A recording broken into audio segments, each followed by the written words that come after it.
Hello everybody and welcome to the Just Plain Simple 100 subscriber special. Today, you're joining me as I fly across the Atlantic from Washington Dulles to London Heathrow with United aboard their 767-300 in Premium Economy, or as United likes to call it, Premium Plus. This review is going to be a long one and we have a lot to cover, so I'm going to head through security and I'll meet you on the other side.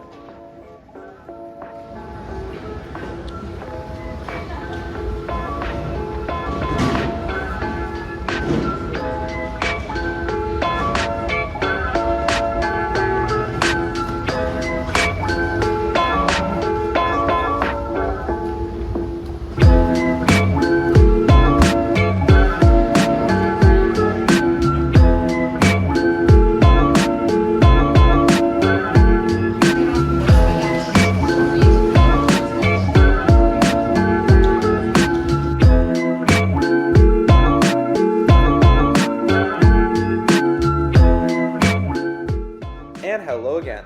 After about 15 minutes spent going through security, thank God for TSA PreCheck, and then a 5-minute train ride, I've made it to the AB concourse here at Dulles.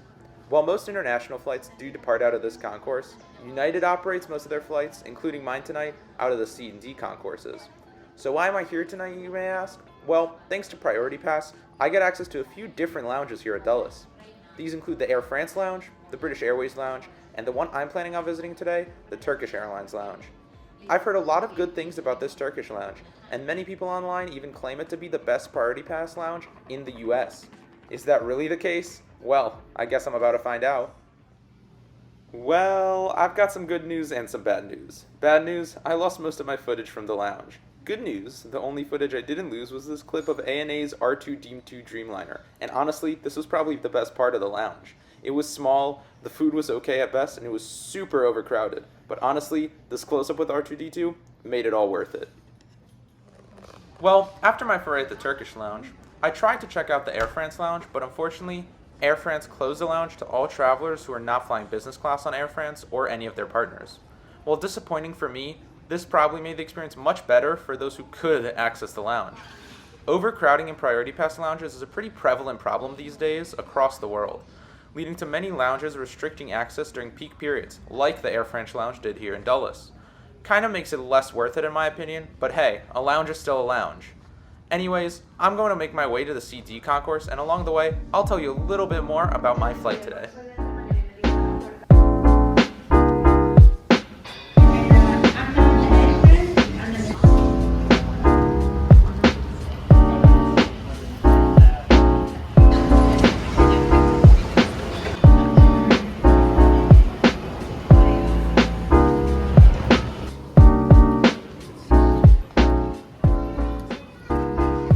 Like I said in the intro, today I'll be flying across the pond aboard one of United's 777s. The 777 is the backbone of United's long-haul fleet, and can even be found domestically on certain hub-to-hub routes, like San Francisco to Chicago, Chicago to Denver, or Chicago to Orlando. United has a total of 92 777s in service, and 70 of those are 777-200s like the one I'll be flying on today. This fleet is old, with the average United 777-200 being 24.6 years old. The 777 taking me to London today, registered November 77014, falls right in that average at 24 years old. While these planes are old, every 777 used for international flights has been reconfigured with updated cabins, including United's Polaris Business Class and Premium Plus. But the question is, do they feel as old as they actually are? Well, we'll see today. After a bit of a trek through the underground tunnels that lie beneath Dulles and what was supposed to be a temporary CD concourse, we finally arrived at our gate, C12, and boy is it crowded. The concourse is not spacious by any means, and I felt cramped boarding 737s from gates this size. Now try tripling that amount of people, and voila! And you know what makes the crowding even worse? People rushing the jet bridge as soon as boarding starts, and not waiting for their group to be called. Oh well, what can you do? Since I was traveling in Premium Plus, I boarded with Group 2. United's boarding groups are the same whether you are flying a wide body, narrow body, domestic, or international. So if you'd like a detailed explanation on those, one of my previous United reviews will be linked at the top of the screen now, or you can find it in the description. Okay, well let's get on board this bird and settle in for this roughly 6-hour flight to London. Turning right after stepping on board, you'll find the mini cabin of Polaris Business Class. There are a total of 50 Polaris seats on this plane laid out in a 1-2-1 configuration. Moving past Polaris, we reach the Premium Plus cabin, which has a total of 24 seats laid out in a 2-4-2 configuration. This seat, 20A, will be my seat for today's flight.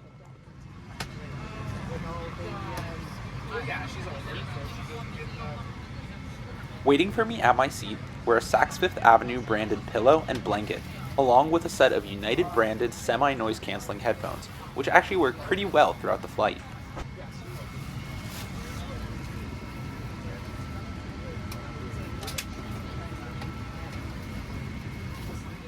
All Premium Plus seats have 38 inches of pitch, with the bulkheads providing extra space for your knees and legs, due to the obvious lack of a seat in front of you.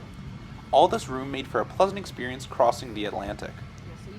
Each seat also came with a cushioned headrest, which was adjustable, cushioned seats, and a tray table which popped out of the armrest as shown.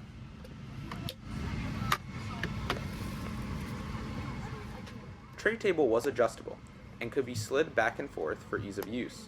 In addition, it did have this small little thing that flipped up to be used as a personal device holder, I guess, though I'm not really sure its exact purpose. The tray table did open up to form a bigger, flatter surface that could be used for meal services as well. In the bottom of the center armrest, you'll find the life jackets, which hopefully we won't be needing on today's flight. Also in the center armrest, you'll find the seat controls, of which there are 3. The rightmost button will allow you to recline your seat up to 6 inches, which is definitely an improvement over standard economy, and will allow for a greater degree of comfort and relaxation during long overnight flights such as this one. The middle button will allow you to extend a leg rest from the bottom of your seat. Finally, a third button, found only in the bulkhead seats, will extend the footrest from the leg rest. Note that in all the other seats in the cabin, the footrest extends from the seat in front of you. Opening up the center armrest, you'll find the universal power outlet, a USB power outlet, a headphone jack, and some storage space, which I personally used to store my laptop throughout the flight. Finally, we have this beautiful wing view out the left. After a 19-minute taxi out to the runway, it was time for takeoff, so I'll let you listen to those beautiful GE90s whir, and I'll see you in the air.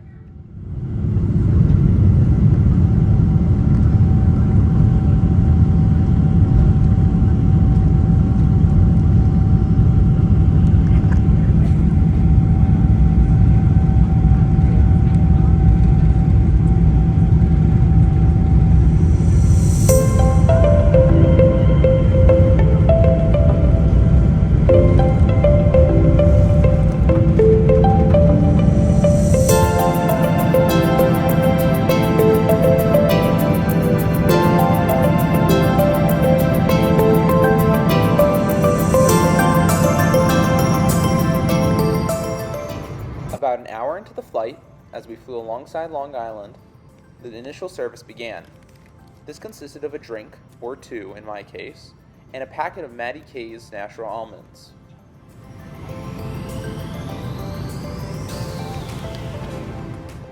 For my drinks of choice this evening, I went with a club soda and a Minute Maid cranberry cocktail. While none of my drinks were alcoholic, Premium Plus passengers do get free alcoholic beverages, such as Buffalo Trace Bourbon.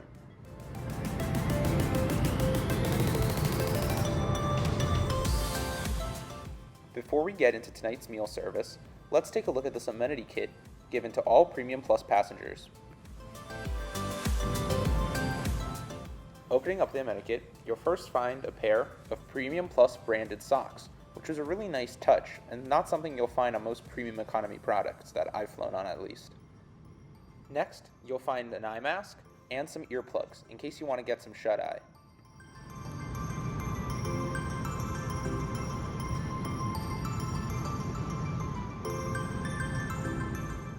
Next up, you'll find some hand cream and lip balm provided by Sunday Riley.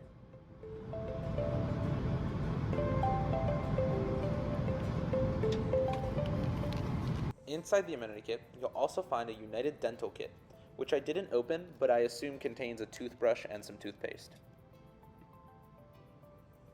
Lastly, each Amenity Kit had a little card with a coupon code on it to use at sundayriley.com in case you like the products you used on board.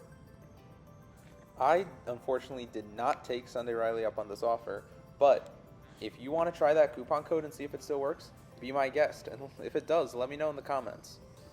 Overall, the Amenity Kit was pretty solid for premium economy, And while I wasn't that impressed during the actual flight, looking back on it now, I'm pretty happy with what United offers. Okay, well, enough about boring amenity kits. Now it's time to get to the real meat of this flight review, both figuratively and literally. Let's talk about United's Premium Plus dinner service. United has always been the shakiest of the big three US airlines for food service, and going into this flight, I really didn't know what to expect. But overall, this meal service was pretty good. Taking a look at what I was served on today's flight, first, I got a cold prepackaged bread roll, along with a packet of butter and some balsamic vinaigrette for the side salad. Speaking of the side salad, it was very crisp and refreshing, something you don't really get from salads on planes. It had lettuce, radishes, and some other veggies that paired really well and made for a nice appetizer. For the main course, I had a braised short rib with potatoes and some sort of thing on top. I'm not sure exactly what it was, maybe something with cheese or truffle, but it was very flavorful and made for a very delightful dining experience, something you don't expect from United, really. Finally, the meal service was all topped off with real silverware and glassware, which was a nice touch for premium economy. And as you can see, I definitely wasn't lying about that delightful dining experience. That short rib was good. Now on to part of the flight review that I may or may not have stole from Noel Phillips. That's right, it's the all-coveted Lou Review. Premium Plus passengers have to use the regular economy lavs on the 777, but honestly, I wouldn't call that a problem. These lavatories were kept clean the entire flight, and this one in the middle of the cabin was very big. And as someone who's used to flying on narrow bodies like the 737 MAX, let me tell you, this lavatory is a huge step up. Now, one gripe that I do have, and this just could be me because I don't sleep well on planes, but I could not fall asleep for the life of me in these seats. I tried the eye mask, I tried the earplugs, but nothing worked. So instead, let's take a look at the IFE system while we still have about 2 hours to go to London.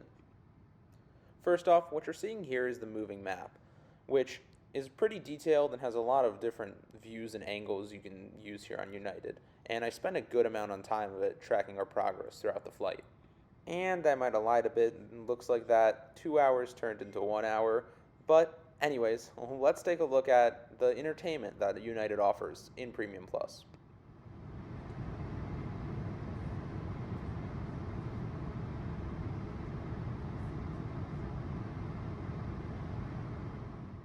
Starting off with the movie section, United offered a wide range of movies in all different genres and a good amount of international movies too on today's flight. United's in-flight entertainment system also has this really cool feature that will recommend movies of certain lengths that are shorter than your remaining flight time, so you'll have enough time to finish the movie. Taking a look at the TV show offerings on United, it's the same case as with the movies. You get a lot of different shows in a lot of different genres, and you'll even get a few international options too. Also, while a lot of airlines will do that thing where they put up a lot of shows but only have one random episode from the 6th season of that show, United doesn't do that. For example, taking a look at the show 61st Street, United offers a good amount of episodes, all in order, so you can really get your binge on.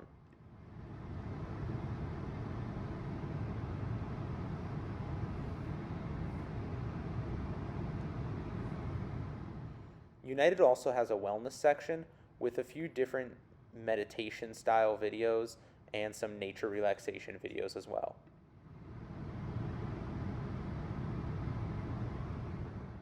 If you just want to listen instead of actually watch something, there's also audio mixes, podcasts, and live from the flight deck, which unfortunately wasn't active on today's flight.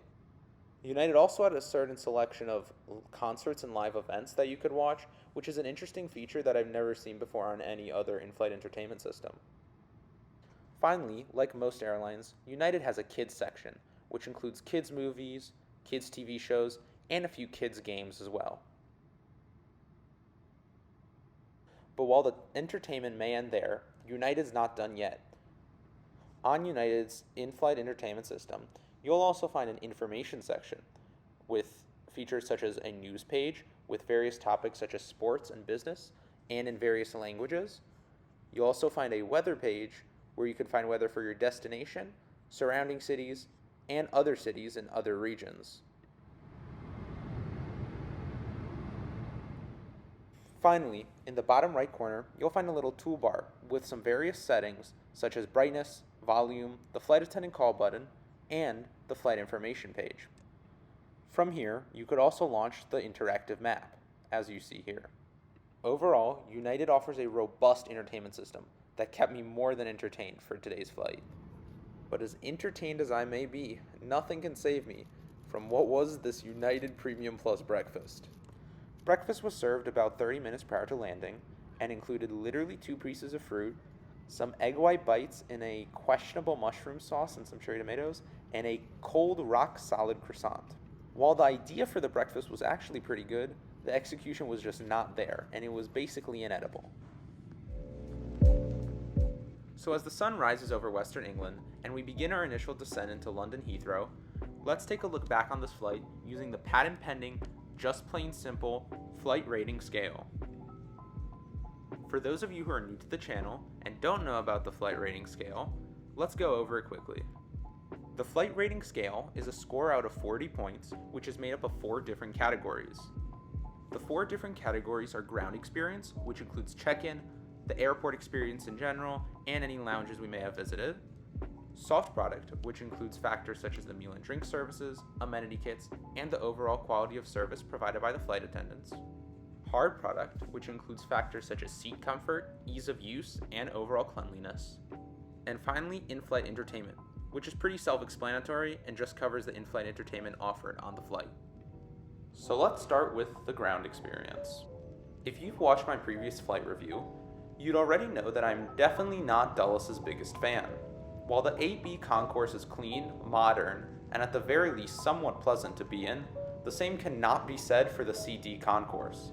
What was supposed to be a temporary construction has been in place for years now, and will still be in place years to come. While United and the Metropolitan Washington Airports Authority announced that a new CD concourse should be up and running by 2026, I wouldn't get your hopes up. For now, if you're flying United out of IAD, expect long curb to gate times, no moving walkways, low ceilings, little natural light, and limited amenities and restaurants. While I would be giving this flight a 4 out of 10 in this category, just like I did on my last flight out of Dulles, the Turkish Airlines lounge was somewhat of a saving grace. Decent free food paired with great views of the ramp were well appreciated, but the overcrowding inhibited my overall enjoyment. In the end, I give the ground experience for this flight a 6 out of 10. Moving on to the soft product. In my opinion, United definitely rose above my expectations in this category. The amenity kit given to all Premium Plus passengers was well stocked, speaking in premium economy terms, and the Saks Fifth Avenue blanket and pillow were pretty comfortable. The semi-noise canceling headphones worked great throughout the flight as well. As for the meal service, I was really worried stepping on board tonight, but the dinner service pleasantly surprised me. The salad felt fresh, the dessert cookie was good, and the short rib was the star of the show, but still didn't top the short rib I had on American 737 first class. The nuts pre-meal were also a nice touch. Unfortunately, breakfast was more on par with United standards, and I really couldn't bring myself to take more than 2 or 3 bites. The flight attendant serving my section of the cabin was super friendly and was proactive in asking about drink refills and such. Overall, the soft product was above my expectations, with the only negative thing being the breakfast service. United earns a 7 out of 10 in this category. Taking a look back at the hard product on this flight, United uses a variation of the Collins MIQ seats for their Premium Plus cabin. These are the same seats you'll find on Delta's Premium Select, American's Premium Economy, and even American's Domestic First Class. It's a very comfortable seat, and all the seat controls are intuitive and easy to use. The modular tray table was also great. Since I was in the bulkhead, the IFE screen popped up from under my seat. It was decently large and stayed in place the whole flight, which is a problem I sometimes have with these types of screens. The lavatories were large and were kept clean throughout the flight. Just for the extra legroom, seat width, and improved recline, I'd gladly fly Premium Plus over regular economy. Overall, the hard product earns an 8 out of 10. Finally, let's talk about the in-flight entertainment. I don't really have much to say here, because it was pretty flawless. A wide range of movies, TV shows with more than 2 or 3 random episodes, music, podcasts, meditation, and anything else you could possibly think of was available. The interactive map was also great, And if you've watched any of my videos before, you'll know that I appreciate a good in-flight map. The only thing that I was upset about was the fact that the From the Flight Deck channel, or Channel 9 as it's called on United, was not active. Overall, the IFE earns a 9 out of 10. Tallying up the scores, United's Premium Plus from Washington to London earns a